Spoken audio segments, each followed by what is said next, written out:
Jesus directly said, I am God. There it is, ladies and gentlemen. How could you read this stuff and get the idea that Jesus was leading you to Islam unless you're a liar? Right, which is, she clearly is a liar, because you can't do this research and quote these things. Well, she's not even quoting them. She's just, I don't know what version she's reading, but this is clearly not what it's saying. Like, mind you, Candace, this is the same man in your Quran who was breathing life into a clay bird and was resurrecting the dead and healing the blind. So not only is the disrespect on him, but like, why are we doing this? Yeah. Like, where is this really, like, what is underneath you, Candace, that is like really making you say this stuff? I'm very, very curious. It's the Lily J effect is what I would say. But we have places where Jesus does say he's God. So, like, I love how the Muslims always quote from the Gospel of John as if that's going to help them. It's the gospel that opens up by saying Jesus is God, like in the first verse. And then in the middle, he says that he declares that he is Yahweh when he says, truly, truly, I say to you, before Abraham was, I am, referring back to Exodus 3. Right. Thomas, after the resurrection, calls him God. I mean, but we also see him accepting worship. So if you go to the Gospel of Luke, the word for worship, proskuneos, it's used kind of loosely by Matthew or Paul, but Luke uses it very, very strictly. He never uses it for anything other than worship of God.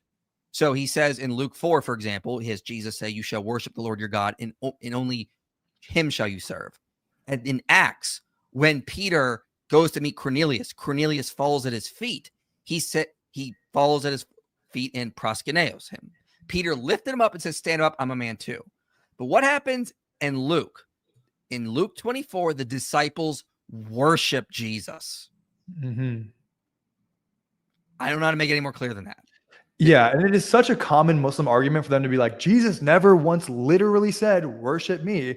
But here's the thing. When we're referencing just this stuff right here, it's the fact that he was worshipped and he wasn't like rebuking them for doing that, right? Like he was not saying like he accepted it. By him not denying it, logically, he accepted it, right? So they use these verses to say, well, like, oh, they worshiped him and they were like, it didn't mean anything. Well, the truth is that he accepted it and he walked with them and they kept going like this, like the apostles didn't stop following him here, right? Oh, yeah. Like they kept going.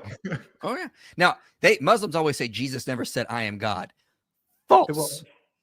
I don't know if you've heard this argument. I hope this one will blow you away. This is one of my favorite arguments. So Jesus says in 2 places, he calls himself Lord, Lord. And you sort of read that in English and you go, oh, who cares?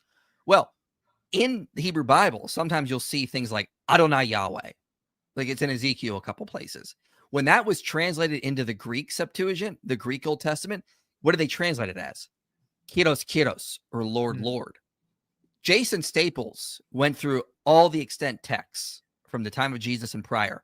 No one ever calls themselves Lord, Lord, other than Jesus and Yahweh.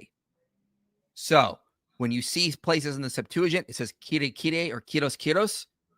Only Jesus and Yahweh ever call themselves Lord, Lord in Greek. So does Jesus claim to be Yahweh? Yes, twice in 2 different gospels. So yes, Jesus directly said, I am God. There it is, ladies and gentlemen. End of story.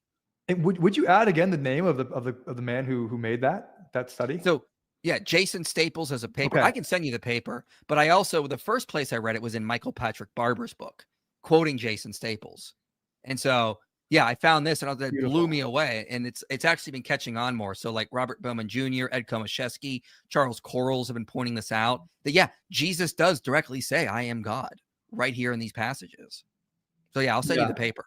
Please do. I am adding that to my arsenal immediately. As always, I'll vet it myself. But of course, that is beautiful. That congruency. I mean, there's no prophet that will ever accept that. There's no language in any of the holy books that would accept that except for Jesus and Yahweh.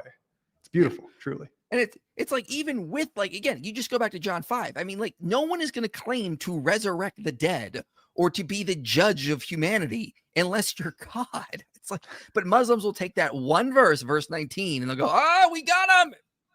Come on, guys. We know you're lying or you're not doing the research you claim you did. Yeah.